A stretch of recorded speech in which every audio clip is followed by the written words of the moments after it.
loi te hoa hin minumi pa video na viji ho tunya video khal ka hin sim kenin ipi video ham te ai le video masa ipi ding GMF dia na dem ham kidem to phapoi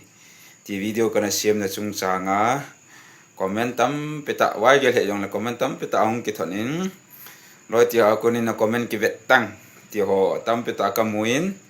ahin comment ho chu kan sim la ai le nang ho comment ta bang chu kan reply khai le chun kam chang ngai lo ta yong ki sei do mai thei na comment dung ju ya chu jong la chu kan sim ta lo tin ke mi dem de ma mi ho si na viral ding chu kat kanum pon na mi sei na sum loading kanum pon na youtube ma hin ya chu apating de na video ka kana sem hi ji chung chona hin video son ne win comment khan bole ko ji comment wang ko ga sim do ta ri leng adanga wang chu chi tan tin comment in sei pho pa chan in pi ho in to shot ho chunga yang ki pathu kan sayin hong han si ho jong comment nan bol ri win nong ho chunga jong kalung hi mo pon bet comment ngai lo ta nan se wangin kalung hi mo di pon ka diau pon nong ho chunga ki pa thu kan se tho to na so ne win cha khu chil ho pa iti cha che comment a khuna chil ho pa video hi ana download win lang kunung le angol dan bet sa utit chilo kiti chu nang ho ne hi diwa ka gin cha chu ale so ne subscriber ti dam viewer ho ti de ham atam zo hong han sio khu so ne video na bet jiwa ko na han si no chu ki het tang so ne video bet jing hoi han si te chu aji chu so ne ko han si chu na akam khu mi adam lawai le imu thei lo ringa ka gin cha ta cho hab ta kana video khalan ni be sim lawai le thei lo cho hichlai je me de khu ipi hong ki sei dam video sim na dinga khona an khol ket ding ichi ga ko ipi akan thei di dan ko na ke hi thilo pa ni ngai tu cho so ne win na thilo nei cho thu phone in jo ka sei ta cho son yo ko kam ni ka man cho ye ti chla thilo in na hong ki phong e lo mo robot ko ma thilo nei u cho no ye mi sei sit mi dam jing ki ti hi thilo wa bu cho evangelist to ding hinai sai lo pi chong ye tang la ga mang thai na i na hi le hi chi thilo bi kaw si business thil ho pa na ti ai le si hu do ding ngai to nang mililung chu chonin taw nang GMFDI thagaw mong thai ho hu do ding in taw tangoi la thila mong thila ho a hi na ti ai le na one ma thu sei di bo cho evangelist in thila pa yong bingon hi cha chu kui thagaw mong thai chu ni ipiti thagaw mong thai met dam kati ke han si ke hang jing lagaw mong thai bet ni kiti wang chu evangelist lo pi chu ke chu chilo nang dei lo ka sei do mana chu nang lung dei ka sei do lo ja chu chilo ka hi jing thang hang nang in chilo pa angol dan bet sau te nang sanga ka chi masat ni cho yong san dia me ta ong ki phua pa na khu kein dang sanga kan het masa cho ke kui madam loading ele paten ke ka hin tin mi de ma mi sei si ki ti hi ka bol num lo chu ne na ke het ta mi sei si na viewer hola subscriber hola sumu sanga chu black business ki chem le chen thing jo na lai ris ne na kam ngai lo na mon pa business sum hol na semi session na sum hol sanga chu yong to cái tàu đi chơi evangelist nga chu nhớ điều nào cho cái hình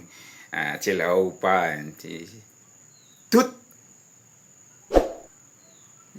ra mình đang cho chỉ là này thì sao cho mình robot này cái chỉ là cái team nó sử dụng cho chỉ là hồ à bộ cho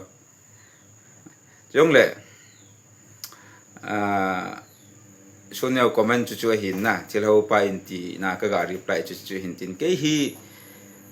hu hình này cái chỉ ta cái này apa na hi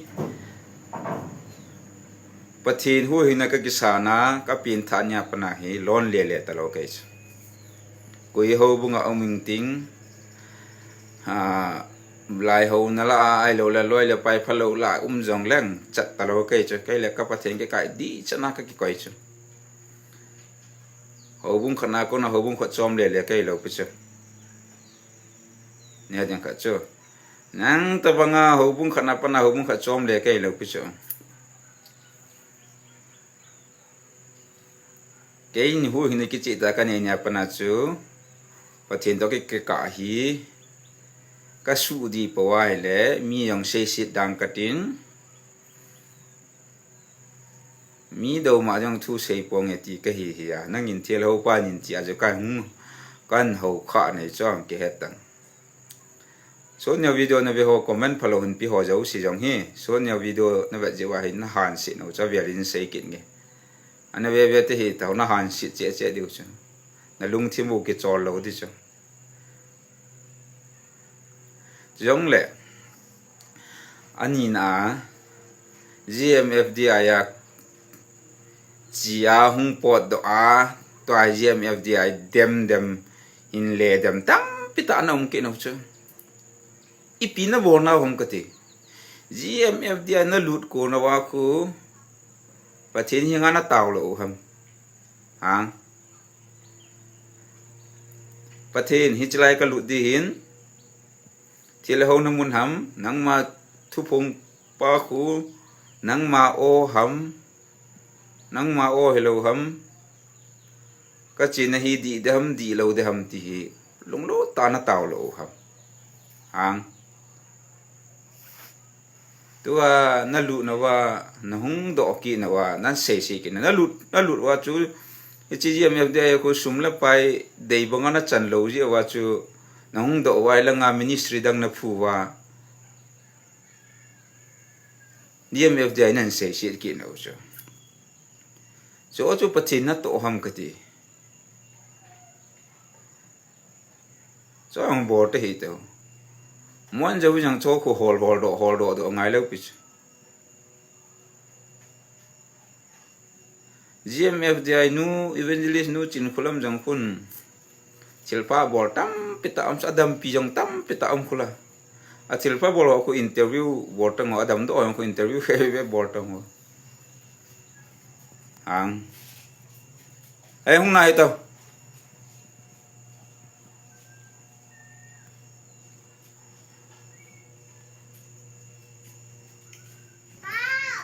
ipi bola chu hichlaya ko nam nahung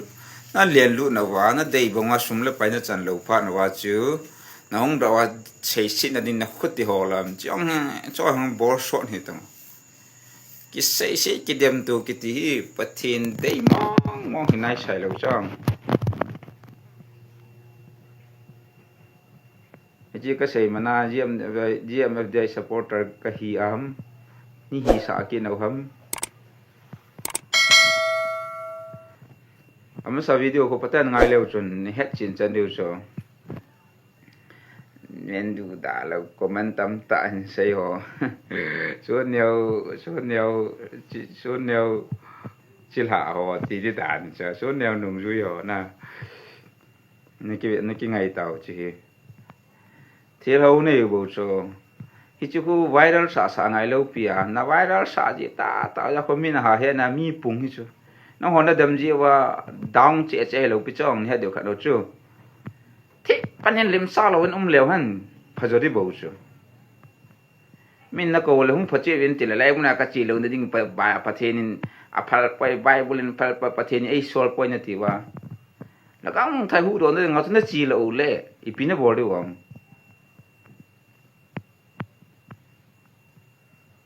sei sei tho chu ki hu do dam chu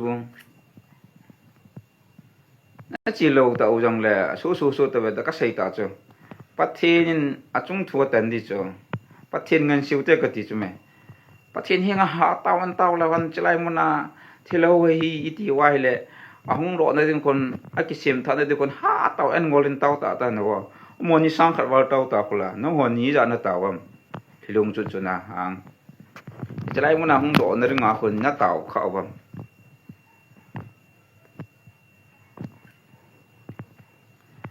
comment chu in sim do na ti wa le a ki pha le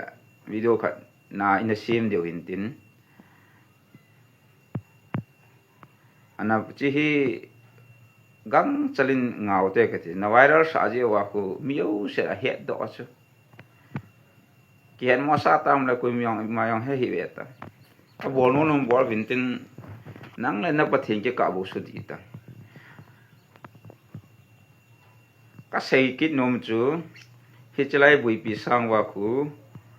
au bung sung khu sung donga talap ne sajan kwa jalda na khai ni adi madro judon na namaya ki chim tam pita bui pi de cho cho ko hasan se ta cho kha bui pi vin ka ti ji ke wang chun